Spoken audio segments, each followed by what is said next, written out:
Good morning friends. ரொம்ப வருஷமாக இந்த கோவிலுக்கு போகணும்னு நினச்சிட்டு இருந்தோம். ஆனால் இப்போ தான் அதற்கான சூழல் அமைஞ்சிருக்கு. இந்த கோவில் எங்கே இருக்குது, இந்த கோவிலுக்கு எப்படி போகலாம், இந்த கோவிலோட சிறப்புகள் என்ன, இந்த கோவிலோட தல வரலாறு என்ன, இதை பற்றி டீட்டெயிலாக இந்த பதிவில் பார்க்கலாம். வாங்க நாம் இப்போ வீடியோக்குள்ளே போகலாம். திருப்பட்டூர் பிரம்மபுரீஸ்வரர் இந்த கோவிலில் தான் நாம் இப்போ இருக்கோம். முதல்ல இந்த கோவில் எங்கே இருக்குது, இந்த கோவிலுக்கு எப்படி போகலாம், அதை டீட்டெயிலாக பார்க்கலாம். திருச்சி சென்னை தேசிய நெடுஞ்சாலையில் சிறுகனூர் என்ற இடத்துலேருந்து ஒரு 5 கிலோமீட்டர் டிஸ்டன்ஸில் தான் இந்த கோவில் இருக்குது. இந்த கோவிலோட எக்ஸாக்ட் லொக்கேஷனை நான் டிஸ்கிரிப்ஷனில் கொடுத்துருக்கேன், அதையும் பாருங்கள். இப்போ இந்த கோவிலுக்கு எப்படி போகலான்னா, திருச்சி சத்திரம் பஸ் ஸ்டாண்ட்லேருந்து இந்த திருப்பட்டூர் கோவிலுக்கு ஃப்ரீக்வெண்ட்டாக பஸ் ஃபெசிலிட்டி இருக்குது. ஒருவேளை நீங்கள் மஃப்சல் பஸ்ஸில் போக போகிறீங்கன்னா பெரம்பலூர் போகிற மஃப்சல் பஸ்ஸில் ஏறி சிறுகனூர் என்ற இடத்துல இறங்கி அங்கேருந்து ஷேர் ஆட்டோ மூலமாக இந்த கோவிலுக்கு போகலாம். இந்த கோவிலுக்கு பார்த்திங்கன்னா டிரான்ஸ்போர்ட்டு ஃப்ரீக்வெண்ட்டாகவே இருக்குங்க. இந்த கோவிலோட என்ட்ரன்ஸ்லேயே பார்த்தீங்கன்னா நிறைய கடை இருக்கும். டாய்ஸ் கடை இருக்கும், டிஃபன் கடை, டீ கடைலாம் இருக்கும். இந்த கோவிலோட கார் பார்க்கிங் இதுதான்.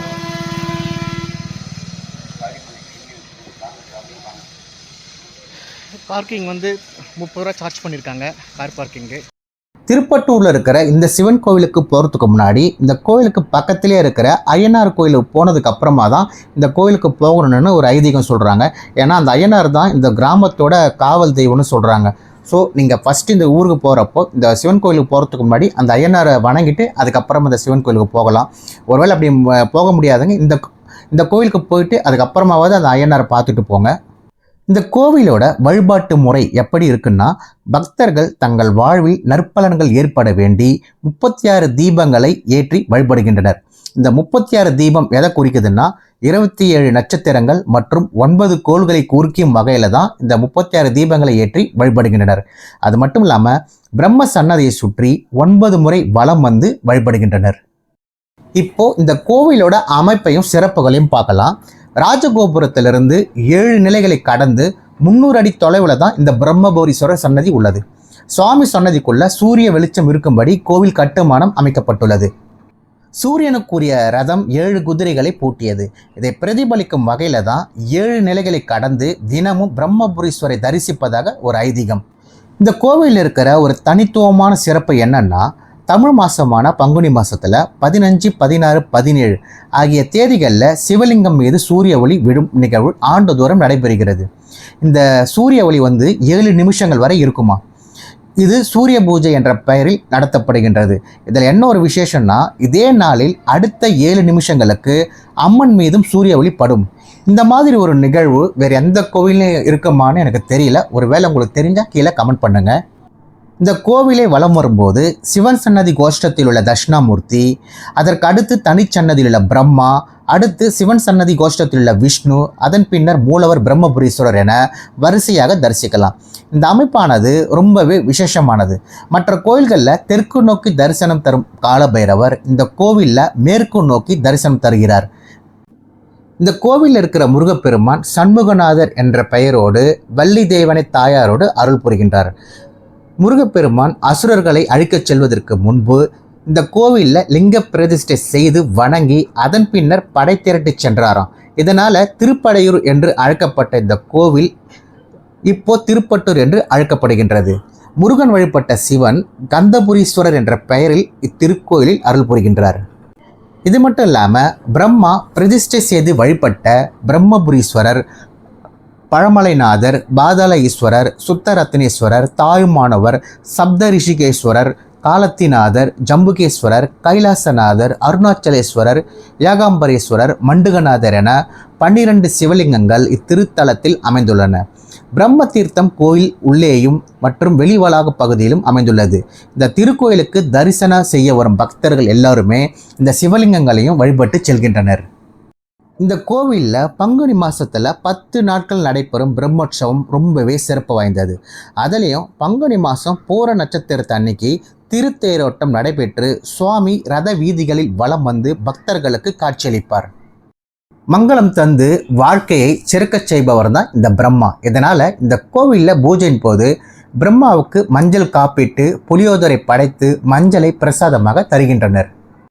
நரசிம்மர் அவதாரம் இரண்யனுக்கு நல்லொழுக்கம் போதித்தது, அவன் அதை கேட்காததால சம்மாரம் செய்தது, பிரகலாதனுக்கு அருள் செய்தது ஆகிய காட்சிகளை இந்த கோவிலோட கொடிமரத்துக்கு பக்கத்தில் இருக்கிற 4 தூண்களில் அழகாக வடிவமைச்சிருக்காங்க. இந்த பகுதியே நரசிம்மர் மண்டபம் அப்படின்னு சொல்கிறாங்க. ஜோதிடக்கலையின் தந்தையும் பாம்பு உடலை கொண்டவருமான பதஞ்சலி முனிவர் 10 இடங்களில் ஜீவசமாதி அடைஞ்சதா ஒரு தகவல் உண்டு. அந்த 10ல் இந்த திருப்பட்டூர் பிரம்மபுரீஸ்வரர் கோவிலும் ஒன்று. பெரும்பாலான கோவில்களில் பிரம்மா ஒரு கோஷ்ட மூர்த்தியாகவே காட்சியளிக்கும் நிலையில் இந்த கோவிலில் அவருக்கென தனிச்சன்னதி அமைந்துள்ளது. கிட்டத்தட்ட 6 அடி உயரமுள்ள பிரம்மதேவர் தாமரை மலர் மீது தியான நிலையில் அமர்ந்தவாறு அருள் புரிகின்றார். இத்திருவுருவத்திற்கு தொடர்ந்து மஞ்சள் காப்பு செய்யப்படுகின்றது.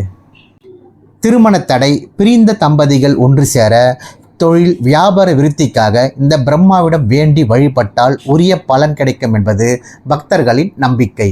பிரம்மா வழிபட்ட தலம் என்பதால் இத்தலத்து இறைவன் பிரம்மபுரீஸ்வரர் என்றும் தாயார் பிரம்மநாயகி என்றும் அழைக்கப்படுகின்றனர்.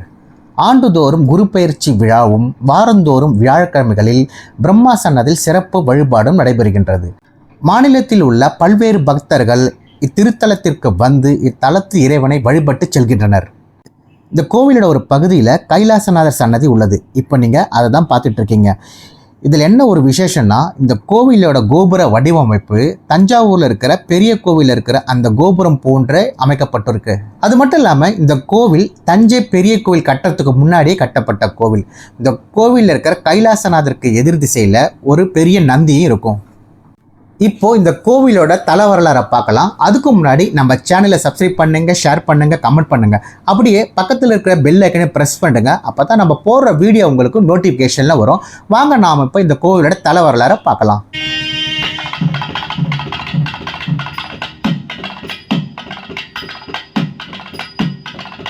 படைப்பு கடவுளான பிரம்மதேவர் தனது படைப்பாற்றல் சக்திகளால் சிவனை விட தானே உயர்ந்தவர் என்று அகம்பாவம் கொண்டார். பிரம்மாவோட ஆணவத்தை அடக்குவதற்காக சிவபெருமான் பிரம்மாவின் 5வது தலையை கொய்து அவரது படைப்பாற்றல் சக்திகள் அனைத்தையும் பறிக்கும் வகையில் அவருக்கு சாபமிட்டார். சாப விமோச்சனம் தேடி பிரம்மதேவர் பல சிவ ஆலயங்களுக்கு தீர்த்த யாத்திரை மேற்கொண்டார். இறுதியில் அவர் இத்திருத்தலம் வந்து சேர்ந்தார்.